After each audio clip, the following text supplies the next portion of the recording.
Hey everybody, I thought we'd do something a little different today. I'm gonna just expand a little bit on what we learned yesterday about polar versus non-polar substances and try and give you guys a bit of an analogy as to how I think of it, and maybe that works for you, maybe it doesn't, but we'll talk about it. So I want you to imagine that we've got this party. And at this party, we've got three groups of people. You've got your friends, and you've got strangers, and then you've got those people who are just the life of the party. All right. So when you go to a party and you see a group of your friends, you're immediately going to hang out with them. Okay?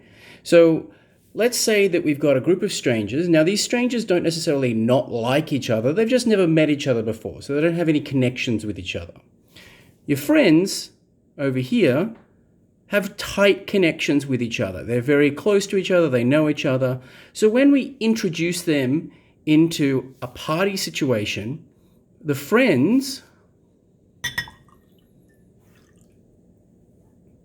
So what will happen is, over time, the friends will start to group together at the bottom, and the strangers will start to group together as well. Now, it's not because the friends don't like the strangers, it's just that they don't know them. So the friends are going to tend to group together very tightly, okay? They're going to stick together very tightly. And you'll get some of them sort of separating each other out, but eventually, if we wait long enough, they'll all sort of come together in one big blob on the top, okay? Now, again, it's not because these friends don't like these strangers. They just never met them, don't know anything about them. And these strangers don't know each other. They're not attracted to each other for any reason in particular. They've just been kind of excluded from the groups of friends just because they don't know anybody, so they will tend to hang out in groups of strangers. Okay? Now, even if we put in a bunch of energy and we try and mix things up and we try to get things going, get some good music going, and we do that, over time, you'll start to get some interactions between the friends and the strangers, but they will start to separate themselves out again, okay?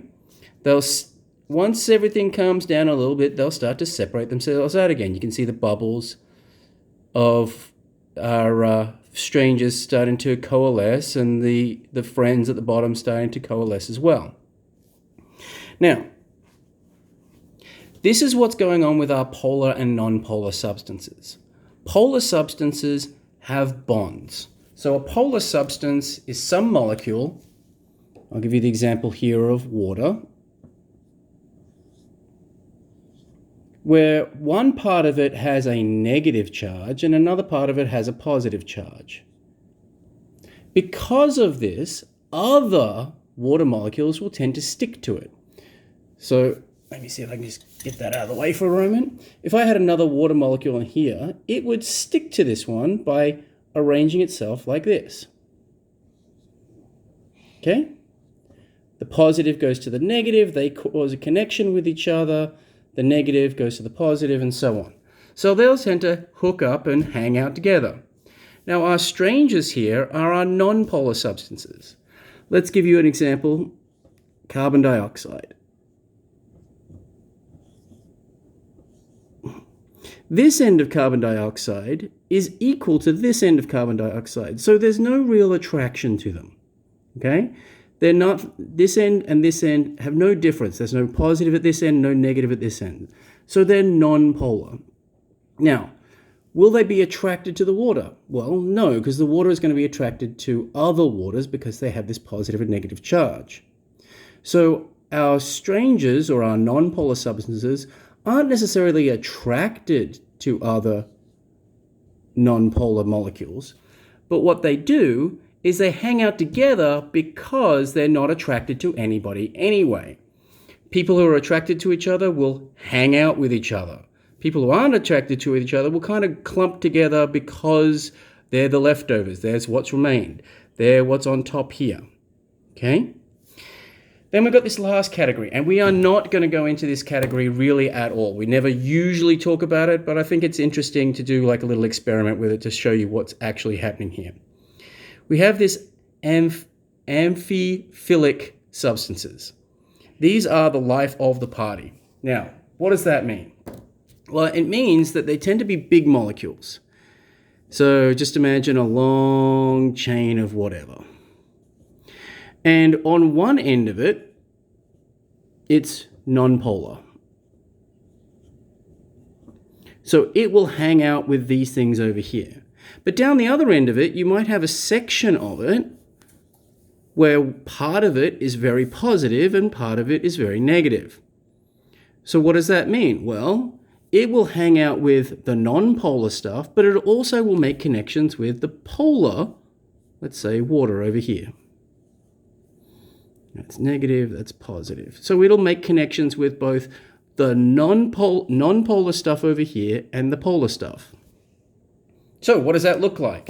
Well, we've got a few people who are the life of the party, and you know who they are. They're those people who turn up at a party and will talk to everybody. They will go everywhere and talk to everybody. So when we add them in to our party, they're going to make connections with everybody. So now when we start to move things around and get things going,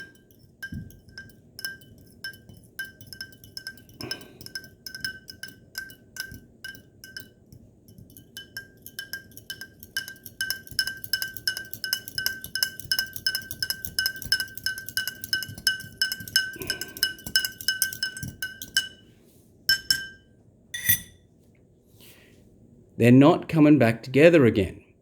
These people, these molecules who are the life of the party are going to connect our friends and our strangers. They're going to find connections between them.